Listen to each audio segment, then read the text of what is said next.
Hi, my name's Phil. I like talking about politics, and in this video I'd like to discuss the new low for both the government and the media as Boris Johnson's gang use our public money to fund fake news in high circulation newspapers in order to hide their Brexit mess. But first, if you'd like to be notified of daily news and politics, please subscribe to the channel and click the bell notification icon. So take a look at this article in the Metro. The headline, how British business is going from strength to strength under the new trade rules.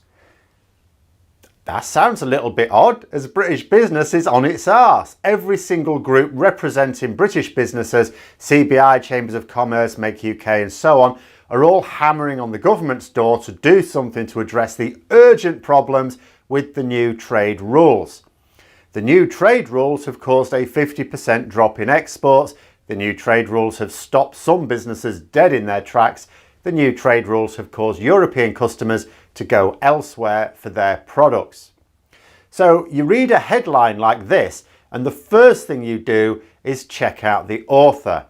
Because the problem with our Brexit media is that they will often mix in opinion pieces with news articles all the time.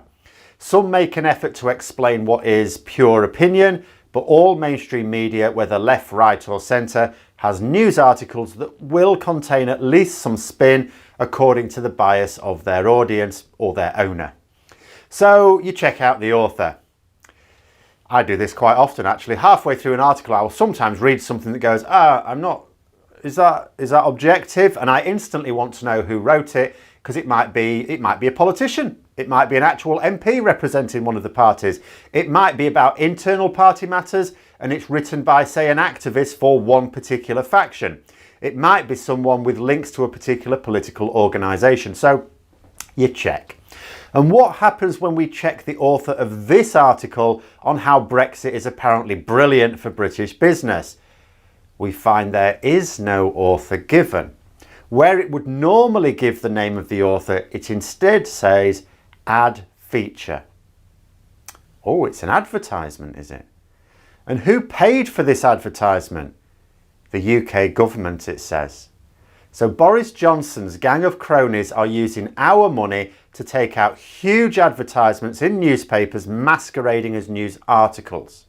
And if you're not eagle-eyed or in the habit of checking out authors of articles, if you just read articles in a newspaper and assume that it's actual news, as most readers do, which is the root of most of our problems in the UK, then you would be none the wiser. Oh, Phil, you keep talking about how Brexit is killing British businesses, but there's this article I saw that said it's brilliant for businesses. My giddy-am. Except people don't say that. It's worse, because if people did say that, I could just ask them to read the bit at the top where the author's name should be. Instead, what happens is they just quietly think it instead and will never have their mistake exposed. And the thing is that when you read the article, which I did, I suffered myself to read this article. After all, I'd paid for it. It doesn't even give any examples of businesses that have gained as a result of the new trade rules. I mean, come on. This is a government who don't mind lying through their teeth.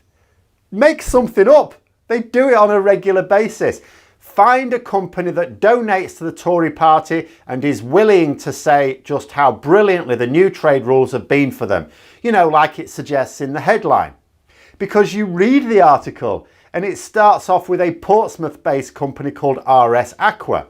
A real company. I did check, but I wasn't going to suggest that the government would have fabricated these. I doubt they'd want to be sued for libel. In it, the author says how he was able to import from the EU after getting a lot of help from the government, again at our expense. He says that without this help, his business would have been in trouble. That's the implication in this. So their opening gambit is a business saying that actually it would have been in real trouble were it not for their existing expertise in importing from outside the EU, which doesn't apply to most businesses. This business happened to know about, importing because they do it for countries outside the EU.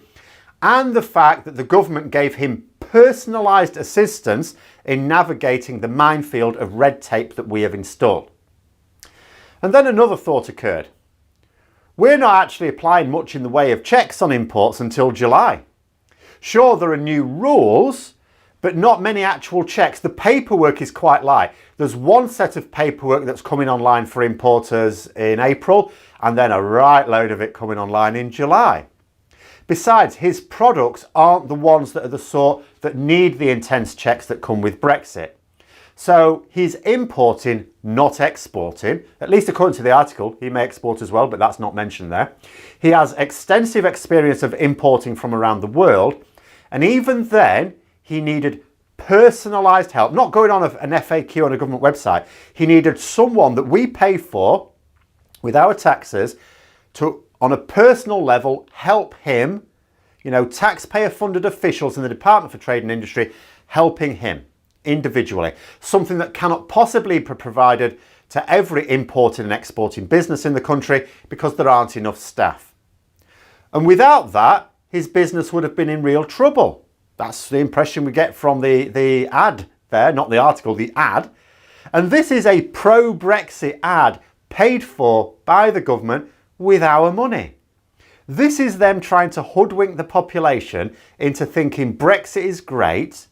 And yet the meat of the article basically says, Brexit nearly finished off this guy's business, but thankfully he survived. Wow. Then we had another, Aqua and Rock. Theme of Aqua here. Aqua and Rock, who sell imported products from the EU. This is a business that said it would have actually been knackered, completely knackered. It explicitly stated this, but for being able to get up to speed with the new bureaucracy quickly. Then there was a third company where it finishes off by saying that Brexit has brought delays to their business. That's the final sentence. The article, paid for by us in order to fool us that Brexit is great, finishes off by saying that a particular business had delays imposed on them by Brexit. But good news, everybody, they're confident it won't put them all out of work. That's the positive to end on. And nowhere in this ad does it actually give even a single example of how new trade rules have made these companies stronger. Because that's what the headline says. Oh, it's actually helped them get stronger.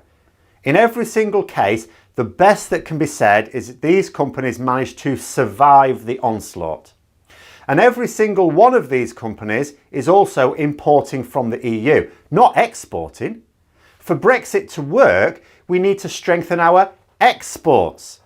Us importing from the EU, that's us giving our money to the EU.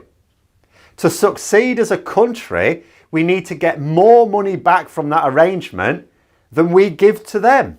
That's how any business works. There is income and there are outgoings. The income has to be greater than the outgoings or you're not making a profit. These companies are individually making a profit, so we're told, but the country won't be unless we export. Not one example in this piece of propaganda is about exports. Not one example in this piece of propaganda is about how any company is actually doing better as a result of Brexit. This is the government placing an advertisement, pretending that it's an article. They wrote every word of it, and it still doesn't sell Brexit. That's how bad Brexit really is. Even a lying government that wants us to believe it's brilliant can't even make up a fake article that sells Brexit. Are you joking me? I'm insulted, actually. I'm actually insulted. At least if you're going to corruptly misappropriate public money to tell lies in the press, make the lies fit the headline. If you're going to make it up anyway, it's ridiculous. And that's without even discussing the serious issue I have with editorial standards at a newspaper that would allow the government to place such an ad. But that's a completely different issue. But those are my thoughts. Let me know yours in the comments below. I hope you found the video interesting. If you did, don't forget to click the like button. If you'd like to support the channel further, please also click the Patreon link for details. And until next time, I'll see you later.